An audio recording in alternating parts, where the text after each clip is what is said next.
Hello बच्चों, अगर आप भी क्लास 6 में हैं तो ये एक्सरसाइज आपकी परीक्षा के लिए बहुत इंपॉर्टेंट होने वाला है। इसलिए इस पूरे वीडियो को बड़े ध्यान से देखिएगा और एक एक क्वेश्चन को समझने की कोशिश करिएगा। चलिए सॉल्व करते हैं। इसमें पहला क्वेश्चन है, निम्नांकित सारणी में रिक्त स्थानों को अपनी अभ्यास पुस्तिका में भरिए। यानी अपनी जो कॉपी बनाए हैं आप मैथ की, उसमें इस सारणी को बनाना है, फिर जहां जहां खाली बॉक्स है वहां वहां पर भरना है। चलिए सॉल्व करते हैं। तो बच्चों तालिका हम लोग बना लिए हैं, चलिए इसे सॉल्व करते हैं। इसमें जो पहला क्वेश्चन है, क्रय मूल्य है 100 रुपया और विक्रय मूल्य है 115 रुपया। तो इसमें लाभ होगा कि हानि होगा? अगर लाभ होगा तो कितना होगा, हानि होगा तो कितना होगा? तो देखिए, जब क्रय मूल्य छोटा हो और विक्रय मूल्य बड़ा हो, मैं क्या बोल रहा हूँ ध्यान से सुनिए, इसे हमेशा याद रखना है। जब क्रय मूल्य छोटा हो विक्रय मूल्य बड़ा हो तो लाभ होता है। क्रय मीन्स होता है खरीदी यानी खरीदने वाला मूल्य, और विक्रय माने बेचने वाला मूल्य। तो कॉमन सेंस अगर आप लगाएंगे कि कोई चीज 100 रुपये में खरीदी गई, 115 रुपये में बेची गई, तो जाहिर सी बात है लाभ होगा।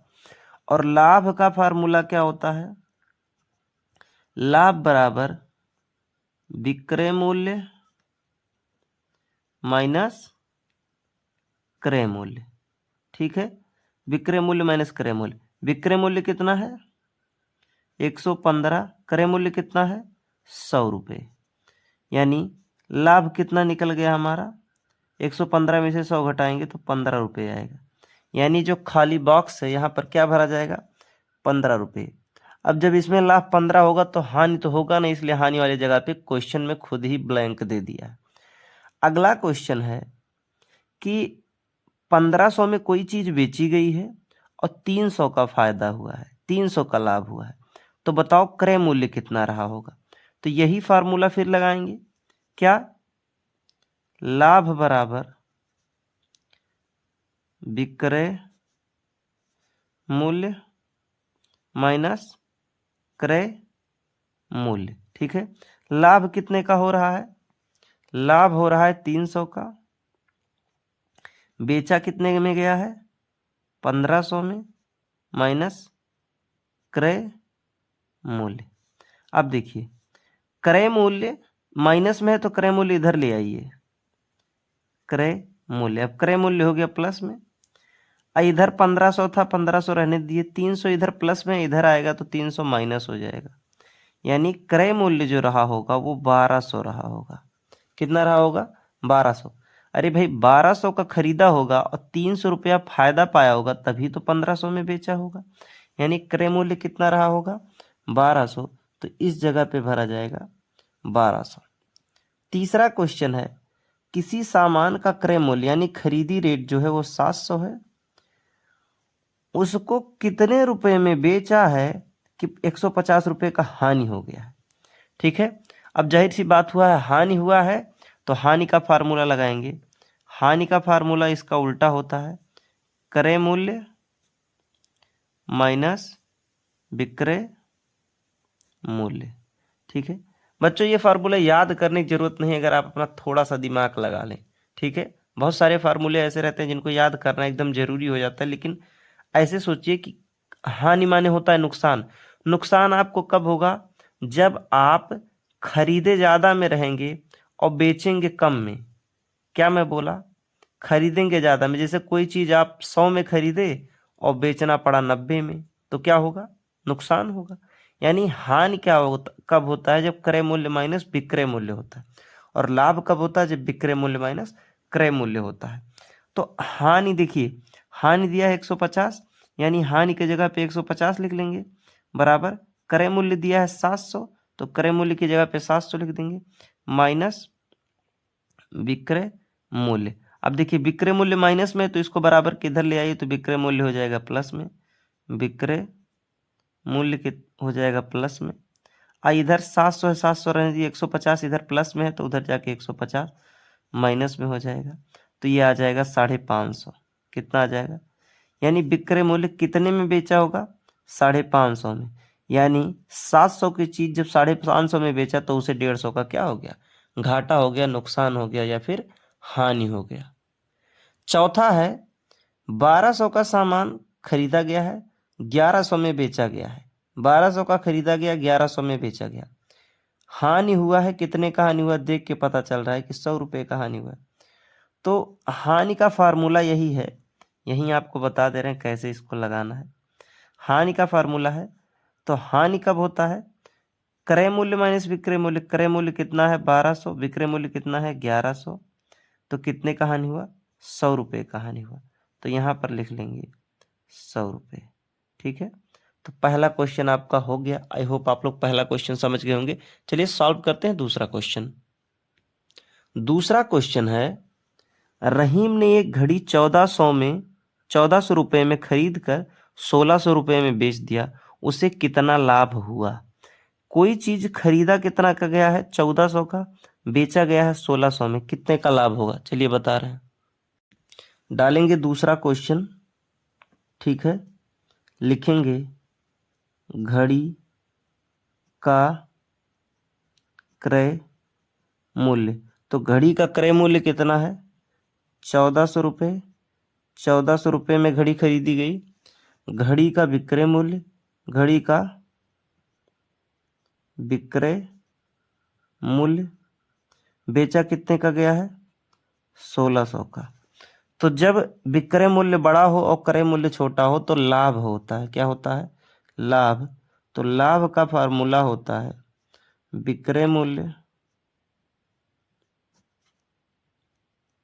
माइनस क्रय मूल्य। बेचा कितने का गया है 1600 का, 1600 रुपये का बेचा गया। खरीदा कितने का गया था 1400 का खरीदा गया था, यानी कितने का लाभ हुआ 200 रुपये का। कितने का लाभ हुआ, लाभ बराबर 200 रुपया। क्वेश्चन में पूछा था कितना लाभ हुआ, तो 200 का लाभ हुआ। ठीक है, चलिए सॉल्व करते हैं थर्ड क्वेश्चन। तीसरा क्वेश्चन है, गीता ने एक साड़ी 750 रुपये में बेची। यानी जब गीता ने एक साड़ी बेची 750 रुपये में, तो इसमें 125 रुपये की हानि हो गई। तो साड़ी का क्रय मूल्य बताओ। अब हानि हुआ है तो हानि का फार्मूला लगेगा। ठीक है, चलिए सॉल्व करते हैं।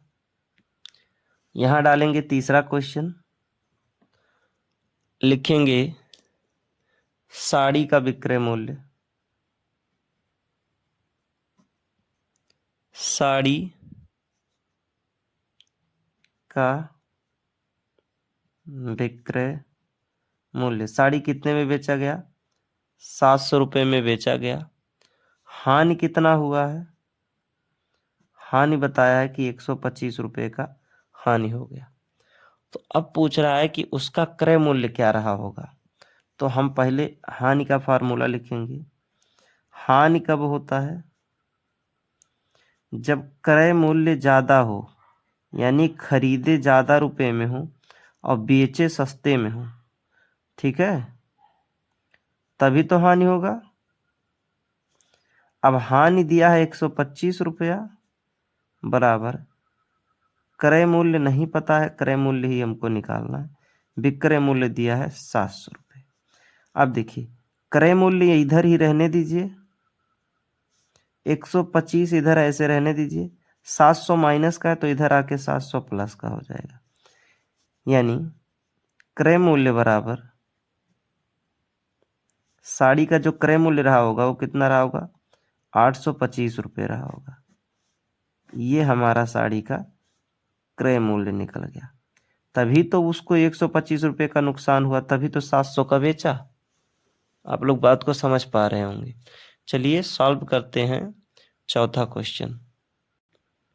चौथा क्वेश्चन है, एक किसान ने एक गाय 13,000 में खरीदी और उसे 2500 रुपये की हानि उठाकर बेच दिया।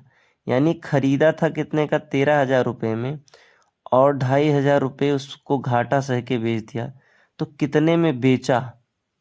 चलिए सॉल्व करते हैं। डालेंगे यहाँ पर चौथा क्वेश्चन, लिखेंगे गाय का क्रय मूल्य। तो गाय का क्रय मूल्य कितना है प्यारे बच्चों 1300 रुपये है। बार बार 1300 निकल रहा है, 13,000 रुपये है। और हानि कितने का हो रहा है ₹2500 का, यानी जब किसान उस गाय को बेच रहा है तो 2500 का नुकसान हो जा रहा है। तो हानि का फार्मूला क्या होता है?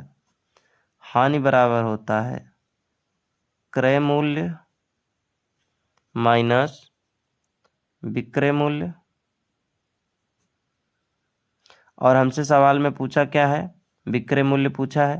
तो देखिए, नुकसान हो रहा है 2500 का, तो हानि के नीचे 2500 लिखेंगे। खरीदा था 13,000 का, 13,000 लिखेंगे माइनस विक्रय मूल्य। ठीक है, अब विक्रय मूल्य इधर माइनस में है तो इधर आके विक्रय मूल्य प्लस में हो जाएगा। विक्रय मूल्य, जिस चीज को निकालना रहता है प्यारे बच्चों उसको हमेशा प्लस में रखते हैं। ये माइनस में था तो पहले इसको प्लस में कर दिए। इधर 13,000 था, 13,000 रहने दे रहे हैं।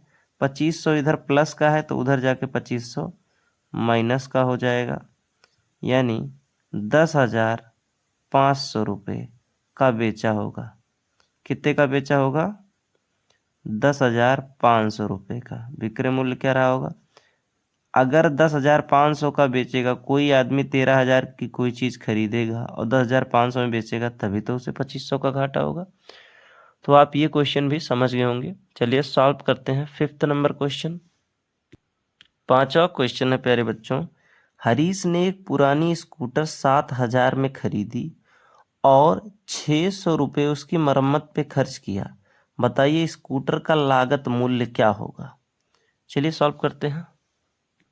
तो 5वें क्वेश्चन में प्यारे बच्चों हमको दिया है कि स्कूटर का क्रय मूल्य है 7,000। तो लिखेंगे स्कूटर का क्रय मूल्य कितना है? 7,000। अब इस पे मरम्मत पर खर्च कितना आया है? 600 रुपये। तो लिखेंगे ऊपरी व्यय, ऊपरी व्यय। ठीक है, अब ये शब्द क्या है इसको मैं समझा दे रहा हूं। ये एक कॉन्सेप्ट है प्यारे बच्चों जो आपके बुक में ही समझाया, इसको आप एक बार देख लीजिए। लागत मूल्य क्या होता है? वस्तु खरीदते समय भुगतान की गई राशि। यानी जब हरीश ने स्कूटर खरीदा तो खरीदते समय वो 7,000 रुपया दिया, लेकिन उसकी मरम्मत पे भी खर्चा किया, तो उसको ऊपरी व्यय कहते हैं। यानी उसके ऊपर और अलग से क्या खर्चा किया, उसको अंग्रेजी में ओवरहेड चार्जेस बोलते हैं। अब ऊपरी व्यय में क्या क्या आता है? जैसे आप कोई चीज़ खरीद के लाए लेकिन उसको घर तक लाने के लिए मजदूरी देना पड़ा, तो मान ले 8,000 का चीज़ खरीदे और 500 रुपया मजदूरी देना पड़ा। या कोई साधन से लेके आए, मान लिया कि आप टेम्पू से, डीसीएम से कोई सामान लदवा के लाए, तो सामान खरीदे थे 15,000 का और 2,000 रुपये वो भाड़ा ले लिया। तो 15,000 रुपये तो आपका वो जो खरीदे थे उसका, प्लस जो एक्स्ट्रा चार्ज लगा जिसको ओवरहेड चार्जेस बोलते हैं या फिर ऊपरी व्यय बोलते हैं वो होता है। या फिर कोई चीज़ पुरानी खरीदे उसको मरम्मत करवाए, बनवाए उनवाए, अच्छा करवाए, तो उसको भी ओवरहेड चार्जेस बोलते हैं। यानी लागत मूल्य वह मूल्य होता है जो किसी चीज़ को खरीदते समय दिया जाता है, और प्लस प्लस उस पे ऊपरी व्यय क्या होता है, यानी उसके ऊपर क्या खर्च होता है। यही बात थी। चलिए सॉल्व करते हैं। तो अब आप लोग समझ गए हैं ऊपरी व्यय क्या होता है। यानी 7,000 का स्कूटी खरीदा हरीश, और उसके ऊपर खर्चा कितने का किया? ऊपरी व्यय यानी मरम्मत पर खर्चा कितना किया? 600 रुपये। पूछ रहा है लागत मूल्य क्या होगा। तो लागत मूल्य का फार्मूला क्या होता है? लागत मूल्य बराबर होता है क्रय मूल्य। क्रय मूल्य किसी चीज को कितने में खरीदे हैं प्लस ऊपरी व्यय।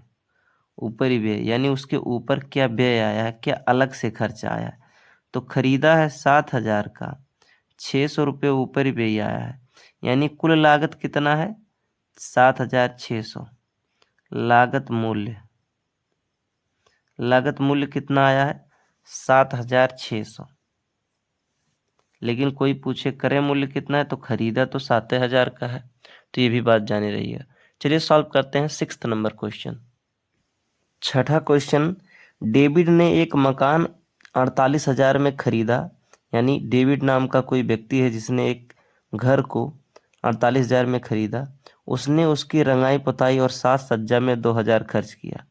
48,000 का खरीदा, 2,000 रुपये उस पर खर्च कर दिया। उसने उस मकान को 55,000 में बेच दिया। बताइए उससे कितना लाभ हुआ। चलिए सॉल्व करते हैं।